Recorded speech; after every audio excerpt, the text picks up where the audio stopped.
Bahujan Samaj party Uttar Pradesh 2022 के चुनाव में हार चुकी है और दरअसल आज हम इस वीडियो में इन्हीं मुद्दों पर बात करेंगे कि आखिरकार क्या वो कारण रहे जिसकी वजह से जो है बसपा का जो इतना बेकार प्रदर्शन है वो क्यों रहा, भविष्य क्या रहेगा और भूतकाल के बारे में थोड़ी सी बात करेंगे।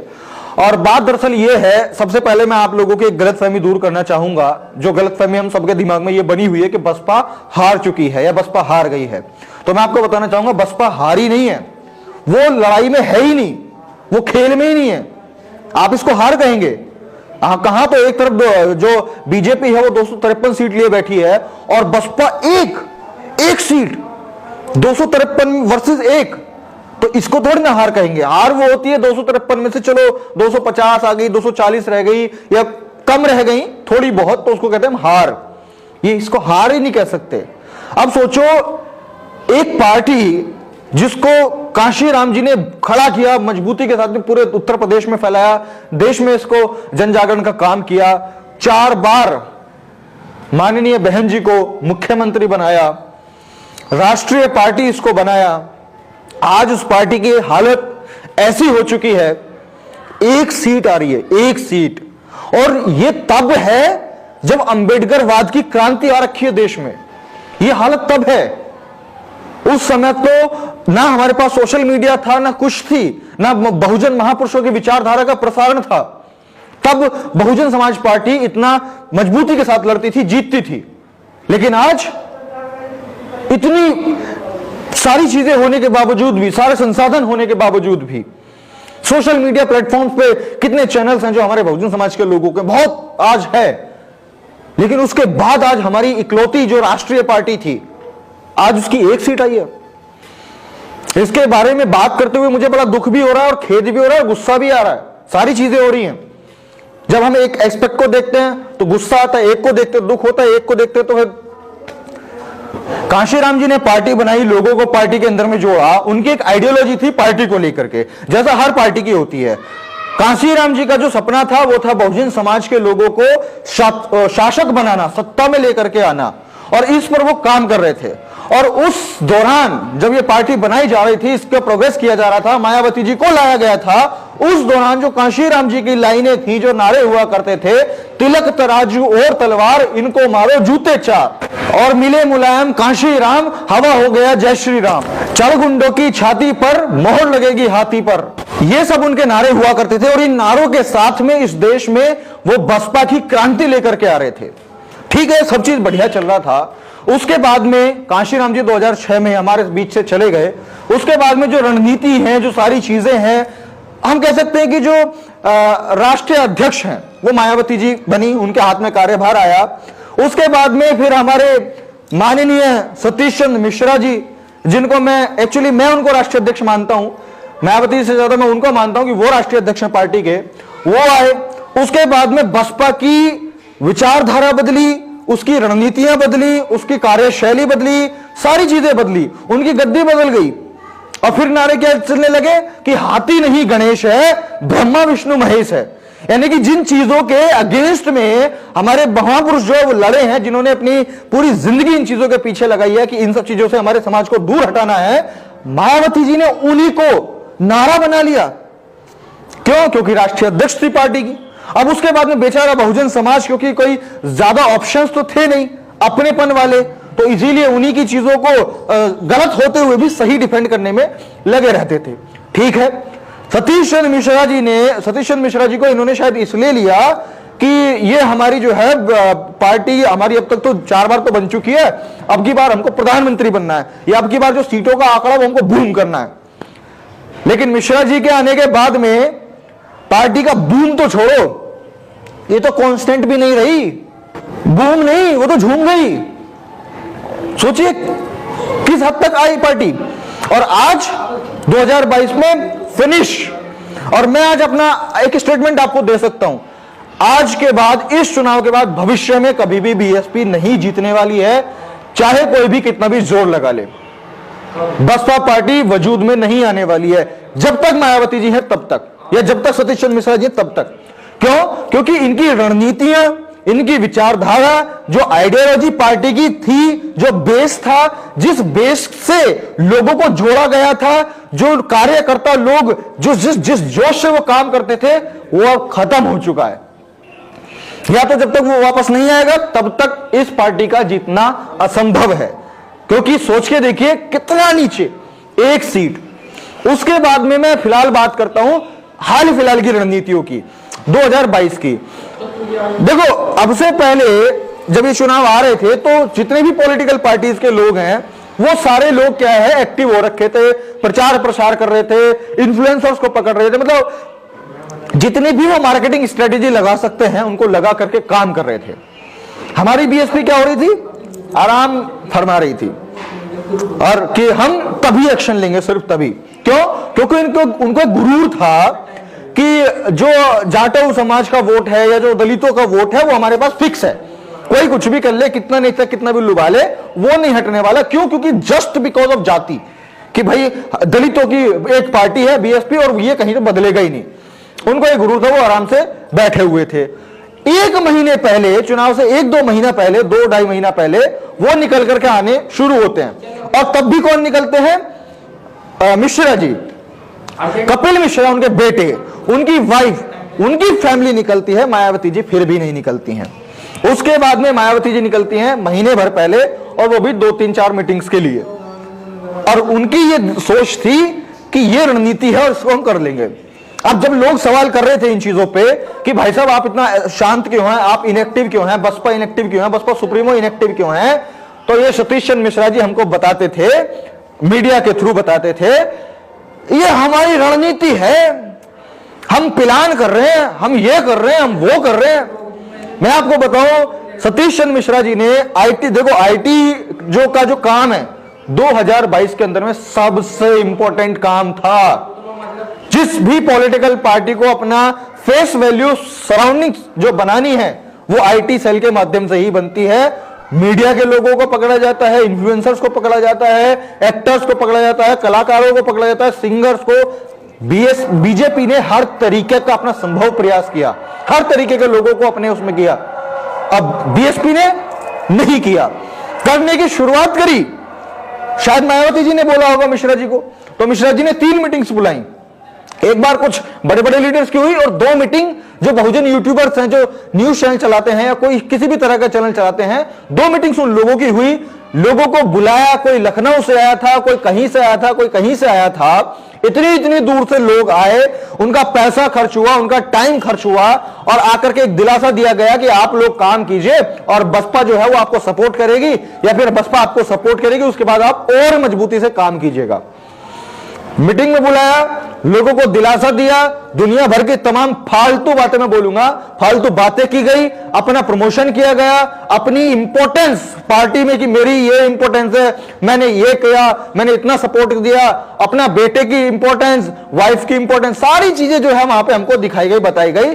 सिवाय इसके कि भाई ये लीजिए आप पैसा और जाकर के अपना गाड़ी से प्रमोशन करिए, ये लीजिए आप पैसा, आप टंकी फुल कराइए और पूरे प्रदेश में घूमिए, ये लीजिए आप पैसा, आपके पास माइक नहीं है, ये लीजिए आप माइक लेके आइए और प्रमोशन का काम कीजिए। सिर्फ दिलासा दिया। 3, 4, 5, 6 दिन, 10 दिन, 20 दिन ऐसे ही गंवारा रही है। लोग उम्मीद करते रहे कि कुछ सपोर्ट मिलेगा, कुछ सपोर्ट मिलेगा, लेकिन कुछ नहीं मिला। उन बच्चों के, जो मैं स्ट्रगल ही कहूंगा यार, सभी लोग स्ट्रगल कर रहे हैं, क्योंकि बहुजन मीडिया में जितने भी लोग आप देख रहे हैं ना, जितने भी लोगों को, उनके पास संसाधन नहीं है, रिसोर्सेज नहीं है, सब स्ट्रगल कर रहे हैं, सब बेसिक से शुरुआत कर रहे हैं, थोड़ा बहुत कहीं इधर उधर से ले रहे हैं, उसी में फिर अपने एक्सपेंसेस को मैनेज करने में लगे हुए हैं। तो उनके पास बेस भी नहीं है, सब स्ट्रगल कर रहे हैं। और ऐसे उनके स्ट्रगल का इतना भद्दा मजाक उड़ाया गया है ना सतीश चंद्र मिश्रा जी के द्वारा, बहुत भद्दा मजाक। कि लोगों को बुलाया जाता है, इतनी दूर से लोग भूखे प्यासे ठंड में मर रहे थे, आए थे, किराया दिया, सारा कुछ किया, अपना टाइम जो काम वो कर सकते थे उन 10 दिन के अंदर में वो उन्होंने डाइवर्ट कर दिया। तो इस तरह की रणनीति इनकी कुछ रही कि सोशल मीडिया पे इन लोगों ने कुछ भी एक्टिविटी दिखाने का काम नहीं किया। अब आती है बहुत मुख्य और बड़ी बात, वो ये है कि हर आपने पार्टी को देखा होगा, देखो ऐसा है, हमको जो है ना, अगर कोई कामयाब हो रहा है तो उससे हमको सीख लेनी होती है कि आखिरकार ये क्यों जा रहा है, उसके स्टेप्स को देख करके समझ करके हमको अपने लिए कि हम उसको कैसे अप्लाई करके हम कैसे आगे बढ़ सकते हैं वो हमको करना होता है।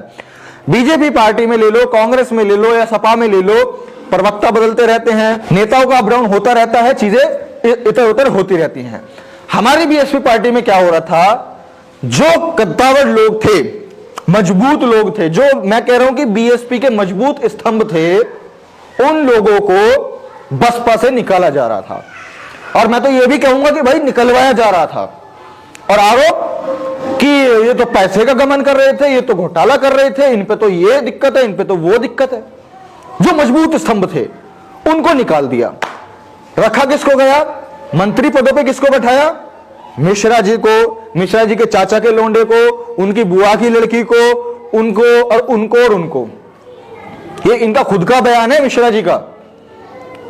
मतलब आप सोच करके देखिए, हमारे बाप दादाओं ने जो बसपा के लिए दरी बिछाई थी ना, वो इसलिए बिछाई थी कि आज हम दरी बिछा रहे हैं, लेकिन कल को जो हमारे बच्चे होंगे वो मंच पे होंगे, वो शासक बनेंगे, वो राजनीति को संभालेंगे।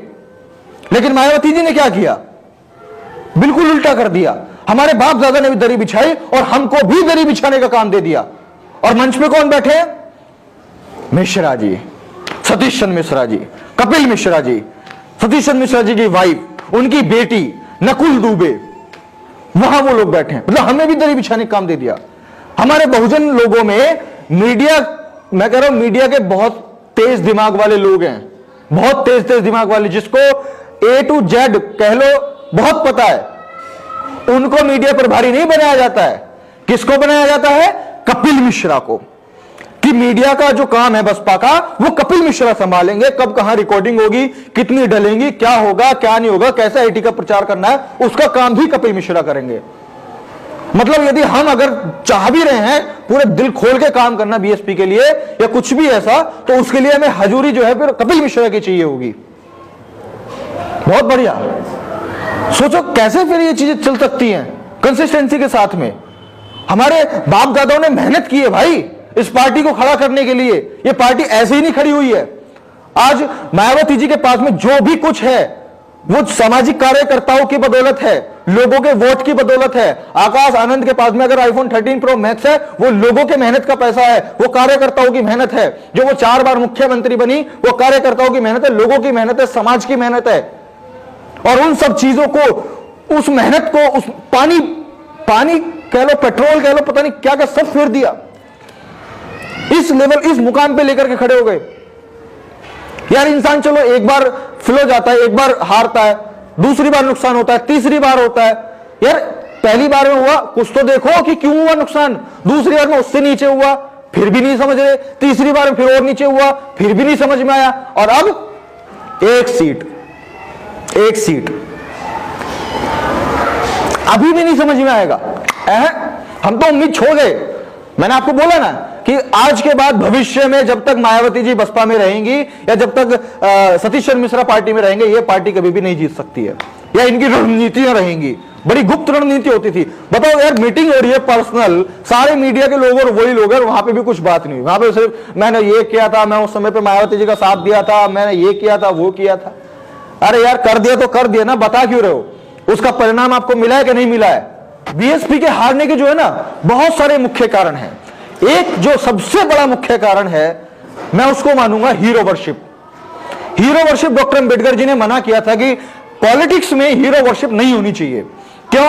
अगर हीरो वर्शिप होगी तो आप फिर वहां पे सही गलत का आंकड़ा, अंदाजा, सवाल नहीं कर सकते हैं, क्योंकि हीरो को आप उसकी पूजा करते हैं। तो इसीलिए जो हमारा जो बहुजन समाज है, उन्होंने मायावती जी को कि भाई ये वो है संघर्ष, ये वो फला ढिमका। अरे भाई करना पड़ेगा ना यार। पॉलिटिक्स में अगर कोई आएगा और नेता बनेगा, मुख्यमंत्री बनेगा, कुछ करे, उसको नहीं करना पड़ेगा क्या मेहनत? इसीलिए लोग उनसे सवाल नहीं करते थे। उनकी गलतियां दिख रही हैं, उनको ढकने का काम करते थे, उनसे सवाल नहीं करते थे।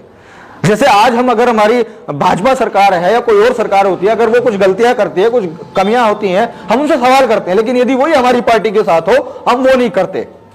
लेकिन वो भी होना चाहिए। अब सवाल करने का मतलब यही नहीं होता है कि हम बसपा के अगेंस्ट में हैं। सवाल करने का मतलब यह भी होता है कि भाई हम उसमें बेहतरी चाहते हैं, कि भाई ये अगर कमी है तो ये चीज सुधरे, और सुधरेगी तब जब ये उनके कानों तक बात जाए।